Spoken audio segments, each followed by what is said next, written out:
We begin this morning with the latest developments in the deadly kidnapping of 4 Americans in Mexico. 2 of those Americans, Latavia Washington McGee and Eric Williams, are now back on U.S. soil. McGee was not hurt in the attack. Williams was shot in the leg. They were rescued yesterday in Matamoros 4 days after gunmen opened fire on their vehicle. They were kidnapped just after crossing the border from Texas.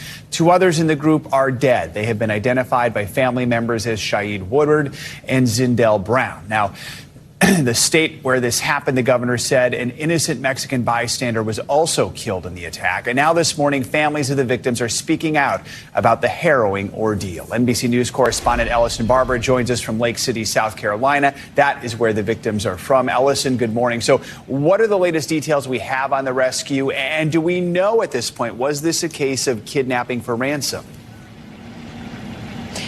At this point, authorities in Mexico say they believe this was a case of mistaken identity. The attorney general for the state where this happened in, Tamaulipas, that's where the city of Matamoros is located. He says that this appears to be a situation where you had this group of Americans crossing into Mexico at about 9:18 a.m. He says 2 hours later, that's when their van came under fire. They say that after they were all forced into the back of that pickup truck, then they were moved to a number of different locations. Authorities in Mexico say they believe that what was happening in each of those movements was that the kidnappers were trying to confuse rescue efforts and create a bit of a distraction. So they kept moving them until they were found in this wooden cabin. Again, though, they are saying at this point in time, they are still investigating. One person was arrested who was reportedly guarding the area where they were being held.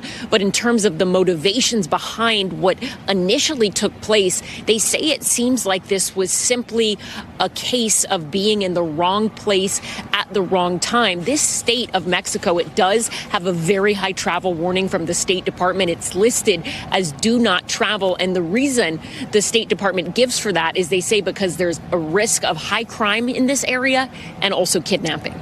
Joe. So, Ellison, we are also hearing from family members of the victims this morning. What are they saying? Yeah, our colleague Gabe Gutierrez spoke to the wife of Eric Williams. He was the one who was reportedly shot in the leg. According to Mexican authorities, he is recovering in the hospital.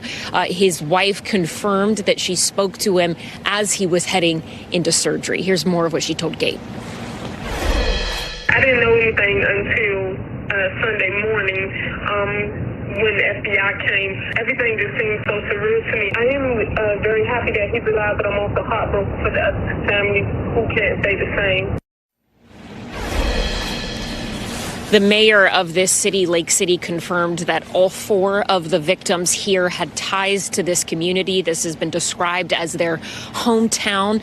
Family members have told NBC News that all of them were childhood friends and that one of the 4 was going to Mexico for an elective cosmetic procedure, and the others, a cousin and friends, went with them so they could share driving responsibilities along the way. This is a community watching this very closely and certainly grieving, and we expect there to be a vigil sometime later this evening. Joe? And Ellison, U.S. Attorney General Merrick Garland spoke yesterday, blamed the deaths on drug cartels. Let's listen to that. Cartels are responsible for the deaths of Americans, and we are fighting as hard as possible. The DEA and the FBI are doing everything possible to dismantle and disrupt and ultimately prosecute the leaders of the cartels and the entire networks that they depend on. And Ellison, we know the area is home to the notorious Gulf drug cartel. Do we have any idea at all if that group was behind the kidnapping? So we don't know specifically which group was behind it at this point in time. Mexican authorities, U.S. officials, they have said they believe this was carried out by a cartel group. You mentioned the one in particular that is known, well known in this area. Sinaloa cartel also has activity activities that take place in this area. Mexican authorities have said they are still in the process of investigating this and trying to figure out exactly who played a role in this and arrest them, bring them to justice. But for now, the only information we have about the alleged abductors or people tied to it is that Mexican authorities say they arrested a 24-year-old who was watching guard over the four when they recovered them. Joe. All right, Ellison, thank you so much.